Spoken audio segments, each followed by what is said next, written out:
I'm down here with the man that makes the Ragtime Racers all possible, Brian Blaine. And Brian, it's great to see you once again. We've met on a few occasions now, and usually I'm dressed up like you.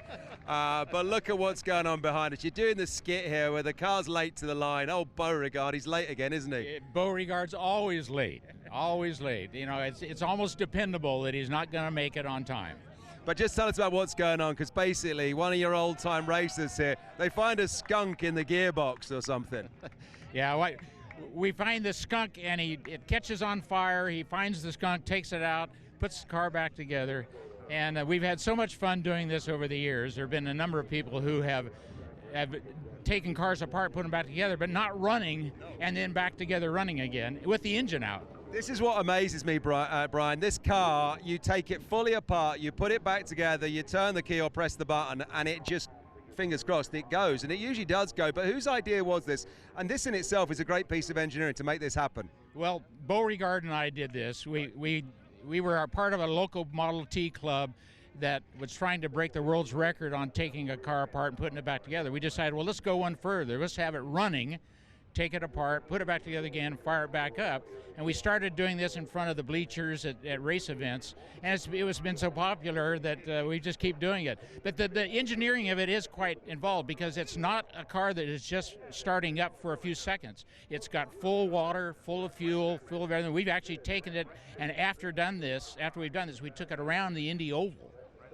So it's a real running car when it's back together. It is a real running car, made of period parts as well that they're putting back together here. But let's just talk about the Ragtime Racers for a moment, because these are the cars from the early 1900s that were racing around tracks, you know, all over the United States of America. That's right. You know, this is the beginning, and it's unfortunate, but when I started messing with these old cars 30 years ago, I realized that we'd forgotten about them.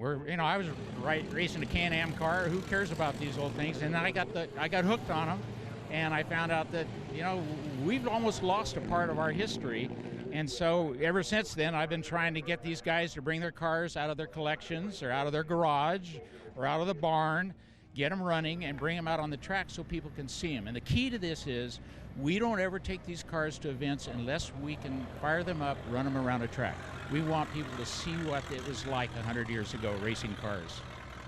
And it's fantastic, and that is exactly what you do here at Laguna Seca. I mean, I've seen Ed Archer with his old Ford Model T over there race around here, and he's doing 60, 70, 80 miles an hour in a car that he's sitting up high and proud in, and you've got to pump those brakes to get them braking when you go down that corkscrew. Yeah, when it comes to brakes, if you want to stop the car today, you better put the brakes on yesterday. That's exactly it. But we're coming to the closing stages now of the skit here, where the guys have taken it apart and putting it back together. How many minutes do they do this in? Because it's a full strip down and then put back together, and then, like you said, it's going on the track. Their record is 8 minutes and a few seconds, and I don't remember exactly, but they're doing pretty good today. They might break the record today. Yeah, they might do. And what happens is, if you've never seen this before, if you're watching somewhere around the world right now, there's a whole sort of bit of pantomime, if you will, that the cars are going out to the track, and this one says, oh, it won't start, there's an issue. And then the guys strip it down, and they discover the issue, and it is a skunk in the gearbox that they find, isn't it? Yes, it is. They find the skunk. And once they find the skunk, they usually toss it to the paddock marshal, you know, which scares him away. And, of course, the paddock marshal is part of the show. Yeah. And I think the great thing about this is, now I've seen this about 3 times now, 4 times maybe, but there are people who come to these shows year on year, and they don't know about it until it starts to happen. They think this is actually for real, right? We've had some really interesting things. The first year we did this up at Sonoma, we had somebody come up afterwards and they said, we're making a formal protest because after you guys got this back together, they wouldn't let you take it on the track. Well, I told them, don't let him on the track. He can't make it around there. He doesn't have enough fuel in the tank. But this person was so upset that they had worked so hard and they wouldn't let him on the track that they filed an official protest. There you go. That is acting of the highest degree. That is with the pantomime. That is, you know, art imitating life or something. But we're getting the stage now. The bodywork is going back on. But just a quick word about the event then, Brian. Like you said, it's all about preserving history. And when you look at these cars, these are historic, early 1900s. But we're getting to an era where a car from the 80s is vintage, you know, and historic now as well. And we got to preserve all of them. Yeah, you know, and they're disappearing at a rapid rate. The real early ones just don't exist. Trying to find 20 or 30 of these cars that are actually in running condition and can drive on a track at speed just doesn't exist anymore. You know, they're gone, and we don't want that to happen to the cars from the 60s.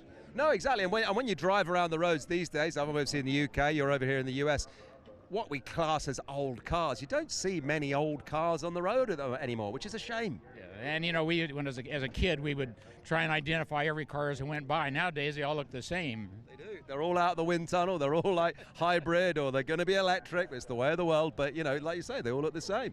But look, here we go. Let's just bring you around here, Brian, because the finale is almost upon us. The car was stripped down. It's been put back together. The skunk has been removed from the engine box or the gearbox, wherever it was. The guys are about to put the bonnet on. The moment of truth is upon us. They have done this in around 8 minutes. And I think they deserve a huge round of applause if this thing fires up first time. We talk about modern engineering, but look what you've done here with old engineering. This is going to go. Come on.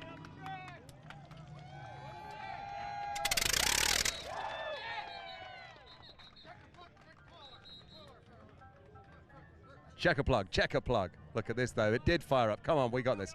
Go, go, go, says Beauregard Speedwell. The guy's a little bit of a spray. Yes, come on, yes, yes.